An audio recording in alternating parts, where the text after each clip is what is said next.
हम ही अगर बच्चों के सवालों के जवाब देने लग जाएंगे तो उनकी बुद्धिमत्ता, उनकी कल्पकता कहां से शुरू हो जाएगी। गुरुदेव, आपका स्वागत करता हूं रैंचो पेरेंटिंग ब्रॉडकास्ट में। पिछले एपिसोड में हमने देखा था कि बच्चों को साइंटिस्ट बनाने के लिए क्या करना है, तो पहली स्टेप हमने वहां पे देखी थी, राइट। उस वीडियो के बाद अब हम दूसरी स्टेप पे आते हैं। तो दूसरी स्टेप क्या है अगर बच्चों को हमें साइंटिस्ट बनाना है, राइट। तो पहली स्टेप में हमने देखा कि बच्चों को तोड़ने दो, उनका क्यूरियोसिटी का जो पार्ट है उसे क्या करो, शांत होने दो। मतलब क्यूरियोसिटी को एक्सप्लोर होने दो, क्यूरियोसिटी को बाहर निकलने दो, उसको खोलने दो, तोड़ने दो, उसको बंद मत करो। ओके, सो क्यूरियस हो गया, क्यूरियोसिटी आ गई। नाउ अब जो भी क्यूरियोसिटी आती है फिर उसके बाद आते हैं सवाल।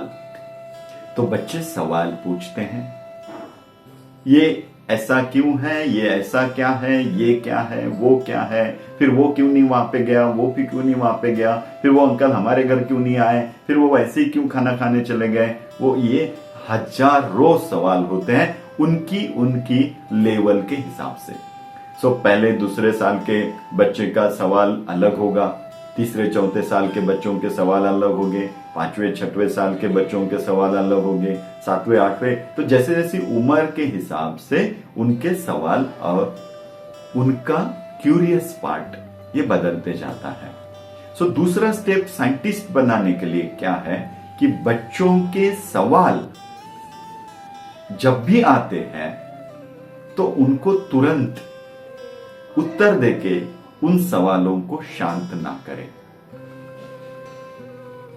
जब हम कुछ समझते हैं, मतलब देखो मुझे कोई सवाल आ गया, अरे ये ऐसा कैसे, वो कैसा उतरा होगा वहां पर।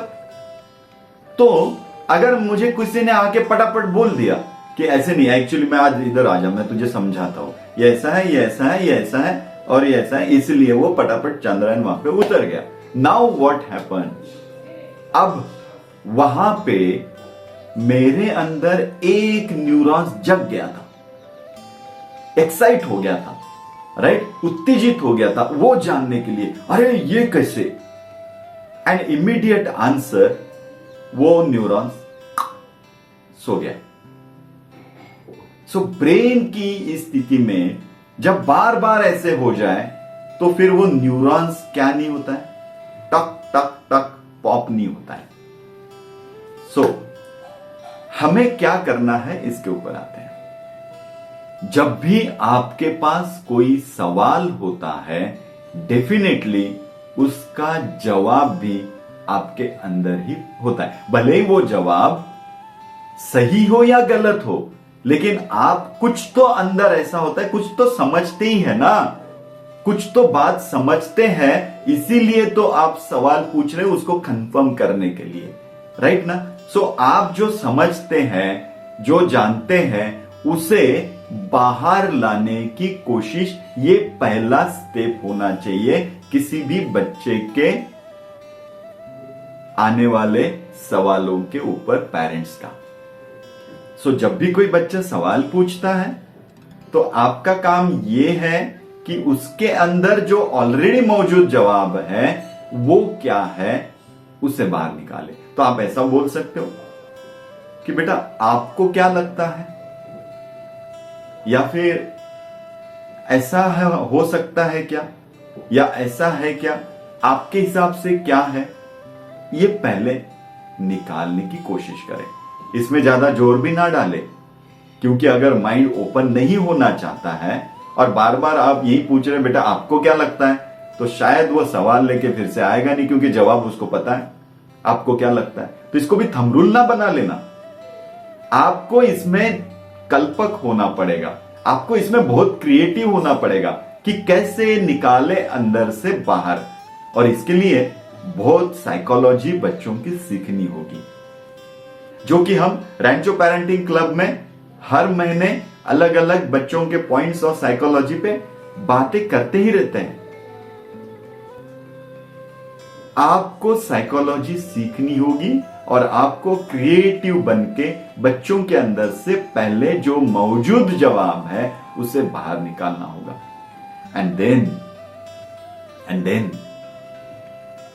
उसे उस जवाब को लेके, आपके जवाब को लेके डिस्कशन करके एंड देन एक फाइनल जवाब उसको मिल जाए तो न्यूरॉन्स स्टिमुलेट हो गया, ओपन अप हो गया, एक्सप्लोर हो गया and now he get close with pathways of experience. एक कुछ तो अनुभव या कुछ तो जवाब के साथ वो एक पाथवेज में पक्का हो गया। इसे थोड़ा सा समझिए और इस तरह से आगे जाइए। कुछ बातों में ऐसे भी हो सकता है कि आपको भी जवाब पता नहीं है, बच्चे को भी जवाब पता नहीं है। Then what you have to do? तब आपको दूसरी स्टेप में आना है कि कैसे जवाब ढूंढते हैं। इस सिस्टम को दोनों मिलकर फाइनल करना है। फाइनल मीन्स कैसे जवाब ढूंढे जाते हैं। अगर मुझे कोई सवाल है और किसी को उसका जवाब पता नहीं है तो कैसे ढूंढूं, किसका सहारा लूं? किताबों का सहारा लूं, यूट्यूब का सहारा लूं, गूगल का सहारा लूं, किसी जानकार व्यक्ति को पूछूं? कैसे ढूंढूं मैं जवाब? तो ये जवाब ढूंढने का जो बात है ना, ये बच्चों में डालना जरूरी है। और ये आपके लिए भी, अगर आपको जवाब नहीं आता है तो यस बेटा मुझे भी नहीं आता है, लेकिन हम दोनों मिलकर कैसे ढूंढते हैं इसके लिए आगे बढ़ेंगे। मेरे बच्चे ने एक बार मुझे पूछा था कि डैडी ये जो कार होते हैं इनके व्हील्स ब्लैक ही क्यों होते हैं, ग्रीन क्यों नहीं होते हैं, रेड क्यों नहीं होते हैं? जो टॉयज हैं उनके टायर्स जो हैं वो ग्रीन होते हैं, रेड होते हैं, येलो होते हैं, व्हाइट होते हैं, लेकिन जो भी बाहर व्हीकल्स हैं उन सबके सिर्फ ब्लैक ही होते हैं। अब ये तो मैंने भी कभी नहीं सोचा था कि ऐसा क्यों होता है, मुझे भी नहीं मालूम था। और उसकी कल्पकता से ये सवाल आ गया था, अरे भाई तो क्यों ना हम, मेरी समझो इर्टिगा है और वो रेड कलर की है तो मैं रेड कलर के मैचिंग या फिर कॉन्ट्रास्ट कलर उसमें डाल दूं, रेड और व्हाइट कलर के मेरे व्हील्स हो जाए। तो ऐसा ऑप्शन दुनिया में क्यों नहीं है, मार्केट में क्यों नहीं है? सवाल है। अब मुझे भी पता नहीं है तो हमने क्या किया, बेटा मुझे भी पता नहीं है लेकिन हम ढूंढते हैं। तो हमने कुछ किताबें, कुछ गूगल, कुछ यूट्यूब, इनका सहारा लेके नेक्स्ट 3-4 दिन तक इस बातों को रिसर्च करते रहे और फिर हमारा एक जवाब फाइनल हो गया। सो यहां से बच्चा क्या सीखा? तो मालूम नहीं होना ये कोई बुरी बात नहीं है, इट्स ओके। दुनिया की हर चीज हमें पता होनी चाहिए, कोई जरूरी नहीं है। नहीं मालूम है तो नहीं मालूम है, इसको ओपन हो जाओ एंड देन एक तकनीक ढूंढ लो कि कैसे हम उस जवाब को पाए।